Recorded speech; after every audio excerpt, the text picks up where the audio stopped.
जुनं नातं आहे। लोकसभा मतदारसंघाच्या स्थापनेपासून नंदुरबारमध्ये काँग्रेसचाच खासदार निवडून आलाय। मात्र 2014 आणि 2019 ला भाजपच्या हिना गावित यांनी काँग्रेसला एक मोठा धक्का दिलाय। त्यामुळे यंदाच्या निवडणुकीमध्ये भाजप हॅट्रिक करणार की काँग्रेस आपला बालेकिल्ला परत मिळवणार, पाहुयात कल नंदुरबार लोकसभेचा।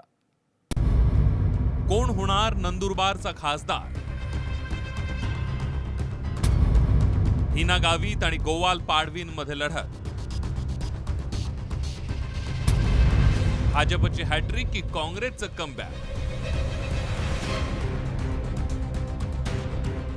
नंदुरबार लोकसभा मतदारसंघ हा काँग्रेसचा बालेकिल्ला।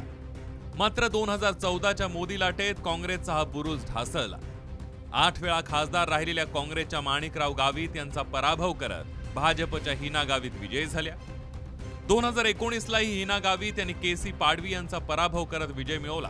त्यामुळे भाजपने यंदा तिसऱ्यांदा हिना गावित यांना संधी दिली आहे, तर काँग्रेसने केसी पाडवी यांचे पुत्र गोवाल पाडवी यांना नंदुरबारच्या रिंगणात उतरवलंय।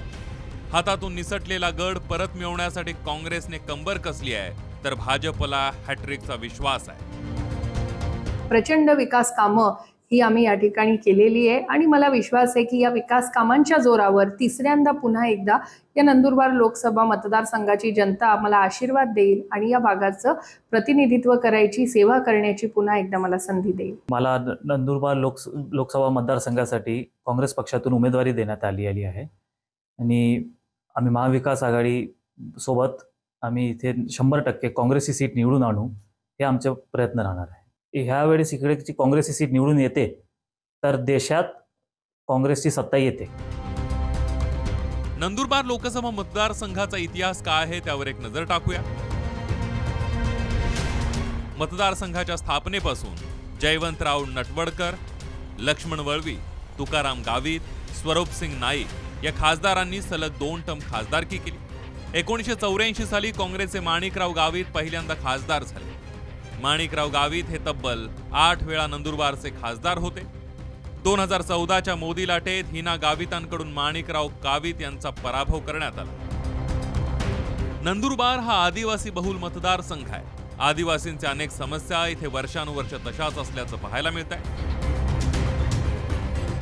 विस्थापितांचा प्रश्न गंभीर आहे। कुपोषण आणि बालमृत्यूचाही प्रश्न आहे। बेरोजगारी आणि त्यामुळे होणारं स्थलांतर मोठं आहे। जिल्ह्यात पायाभूत सुविधांचा अभाव आहे।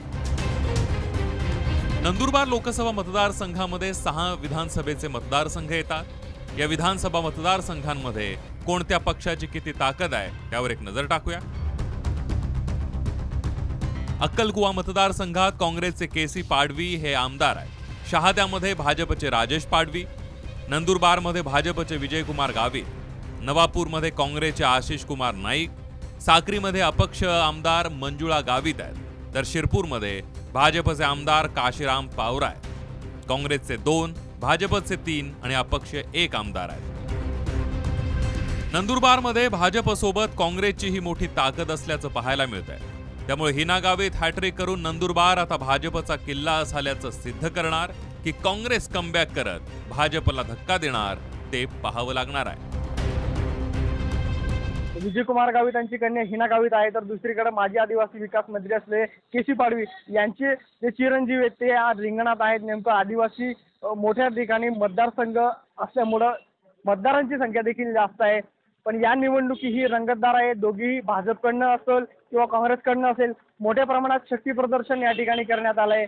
या निवडणुकीत मतदार राजा नेमका कोणाच्या बाजूने कौल देतं हे पाहणं अतिशय आता महत्त्वाचं ठरणार आहे। नंदुरबारहून सागर निकवाडे, सामती।